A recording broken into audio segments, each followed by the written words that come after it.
Dalam video kali ni, akak nak bawa korang melawat Pusat Sumber SK Sri Bonus.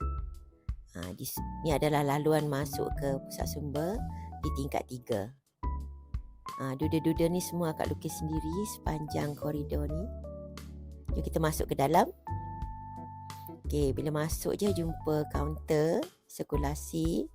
Okey, di sudut ni pula adalah sudut santai, sudut bacaan santai dan sudut komik. Okey, kita jalan lagi, menghala ke sebelah kanan ada sudut buku gergasi, superhero corner,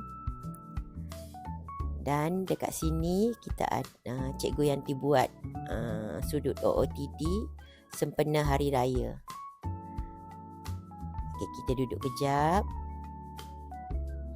Okey, seterusnya kita jalan ke bahagian belakang.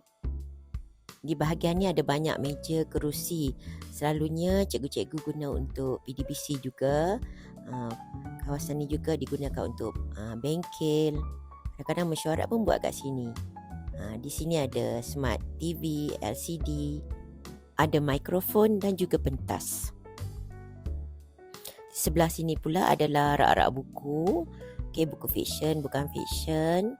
Okey, kita jalan sikit lagi. Okey, bila masuk ni nampak set sofa ya, untuk sudut santai juga. Dan kita juga ada satu lagi set sofa di tengah. Sekian dahulu library tour untuk kali ini.